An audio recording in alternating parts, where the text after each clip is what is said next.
Para quem sentiu falta do cenário original, espero que essa substituição temporária aqui agrade. Só antecipando uma dúvida que pode aparecer, o palpite de hoje vai ser gravado num lugar aberto, com uma boa distância de qualquer outra pessoa, beleza? Espero que vocês gostem.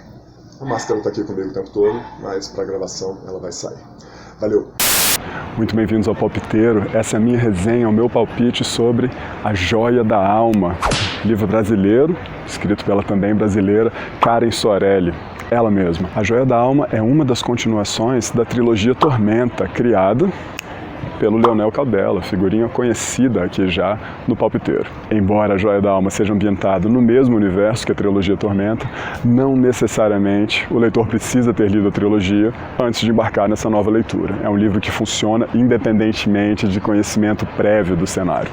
Uma característica desse universo de livros é que, depois da chegada do Leonel Caldela ao mercado e à classe literária, muitos dos escritores que vieram depois dele se tornaram reféns da boa escrita dele. Leonel Caldela é um monstro, o cara escreve muito bem, sua escrita é impactante, aterrorizante em alguns momentos, e ele domina o português como poucos escritores jovens dominam no Brasil. Karen Soarelli, diferentemente de outros autores, não escreveu à sombra dele. Ela foi ousada bastante para imprimir a sua própria marca ao cenário, a sua própria cara. Redigiu uma obra com a sua assinatura, sem necessariamente ficar refém ou tentar simular, emular o estilo do Leonel, coisa que vários outros escritores jovens vinham tentando fazer. E, como você pode imaginar, são livros bem diferentes. Muito embora sejam ambientados no mesmo universo, A Joia da Alma tem uma pegada muito mais leve e, com certeza, é voltada para um público mais jovem, para o público infanto-juvenil, eu arriscaria dizer.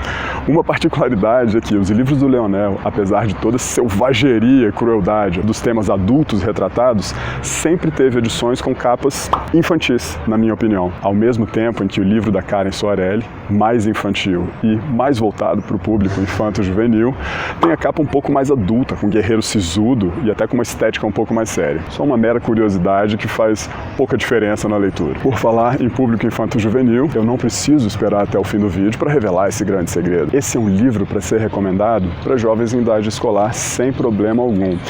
Karen Soarelli é, antes de mais nada, uma escritora muito cuidadosa, e ficam aqui só alguns exemplos do tipo de cuidado que ela tem com acentuação e colocação de preposições. Olha só: contra aquele a quem me opus, e também fiel àqueles. Olha só, não é todo escritor jovem que consegue dominar a crase no aqueles com tanta tranquilidade assim. E também algumas passagens em que ela usa o verbo intervir da maneira correta. Olha só: interviera. Só isso já basta para colocar essa autora, eu diria, um nível acima dos outros autores de infanto-juvenil brasileiros. É uma escritora cuidadosa e esse cuidado transparece ao longo da leitura. Sem deixar de mencionar, claro, que o vocabulário dela também não deixa a desejar. Bem rapidamente, olha só, coisa de quem lê bem, escreve bem. Em um determinado momento ela troca chamas por flamas. Em outro momento, em vez de escrever inclinação, olha só, aparece um aclive. Como eu falei, uma escritora competente, com vocabulário que não deixa a desejar e com certeza pode ser uma inspiração aos jovens, às meninas e meninos que querem escrever tão bem como ela. E, por falar em jovens, não tem como fazer uma resenha sem passar pela maior impressão, pela impressão mais forte que eu tive à leitura desse livro, que Karen Soarelli escreve tão bem que em alguns momentos eu tive a impressão de estar lendo ou assistindo a um filme da Disney. As animações da Disney, assim como as animações da Pixar, são bons trabalhos literários, com começo, meio e fim, personagens carismáticas e jornadas bem desenvolvidas. Isso tem a ver não só com a capacidade da autora de entreter, mas também a capacidade dela de evocar imagens. Isso é algo que eu vou elogiar de forma insistente aqui, afinal, os competentes merecem ser exaltados. A história, então. Nosso protagonista, chamado Christian Pride, é uma espécie de anti-herói, um herói relutante. Ele não começa exatamente a história como um guerreiro valoroso e honrado. Ele parece mais um malandro querendo se dar bem e, estranhamente, ou talvez por mérito da autora, minha primeira associação foi com Flynn Rider, protagonista de Rapunzel ou Enrolados, que para mim guarda uma certa semelhança com o nosso Christian Pride. Ambos malandros querendo se dar bem, mas com muita bondade guardada dentro do coração. Magoei.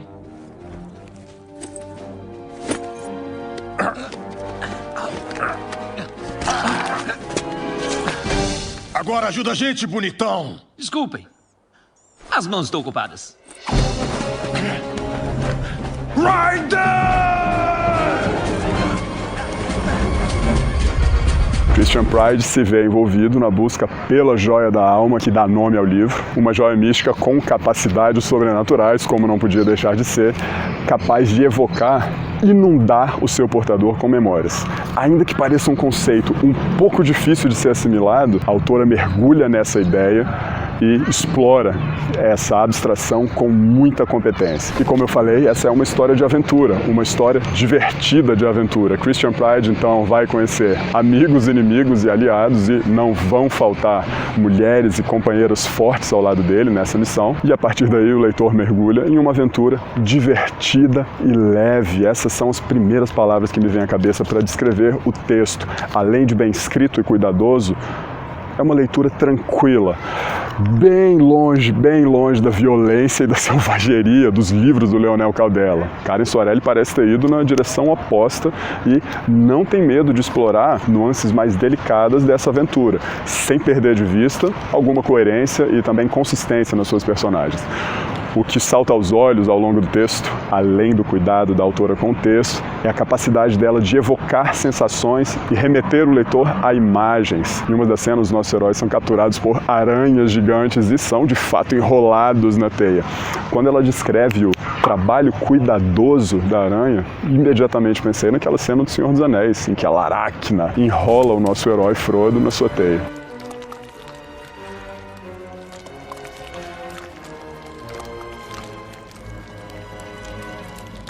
Ainda sobre as aranhas, uma outra cena que me fez pensar que eu estava assistindo a um filme da Disney foi quando os personagens, em meio a uma luta, despencam em uma vala no chão e caem por vários andares de teias de aranha e acabam todos pendurados, tendo que se entender para salvarem a si mesmos e também salvarem uns aos outros. Uma cena com alguma tensão que força a interação amistosa entre os personagens, que antes estavam até combatendo.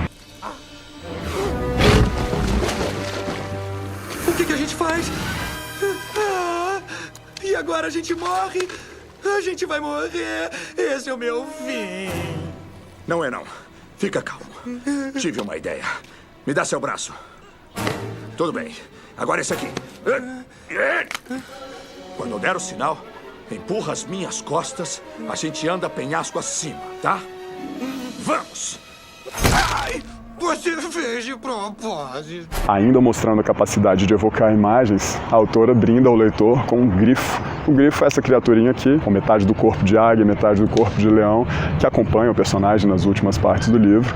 E toda vez que ele pousa desajeitado nos ombros do protagonista e começa a crescer de forma desproporcional, para mim foi inevitável lembrar do Game of Thrones, com aqueles dragõezinhos que de forma desajeitada vão crescendo e cada vez mais começam a ocupar espaço na tela e na trama também.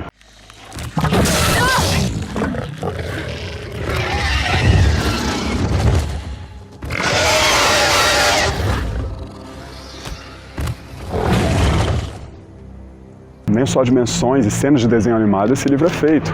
A autora também mostra uma capacidade de criar descrições literárias e provocar sensações, como eu já falei aqui no Palpiteiro, que é uma das características que define a boa literatura. Uma das descrições matadoras é que Christian Pride, depois de rolar por uma ribanceira e ficar com o rosto sujo de lama, fica com terra e poeira craquelenta grudados no rosto e no cabelo.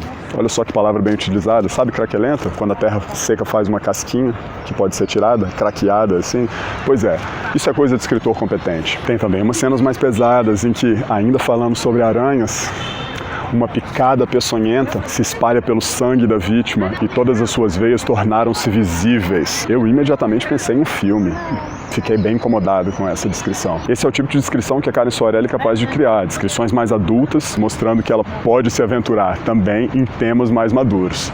Mas é na joia da alma, no objeto joia da alma, que a autora realmente mostra mais do seu talento. A joia da alma, como eu disse, é uma pedra mágica capaz de inundar de memórias o portador. Conforme o grupo se aproxima do vilão e já é capaz de sentir o poder da joia, todos começam inconscientemente a relembrar de fatos do seu passado, enquanto uma delas, mais safa e um pouco mais esperta, fale: parem com isso, vocês já estão sofrendo o efeito da pedra, que é um dos efeitos desejados pelo vilão. E a partir daí o livro segue, como eu falei, uma aventura divertida, mas não sem algumas derrapadas. O texto pode ser mais bem revisado.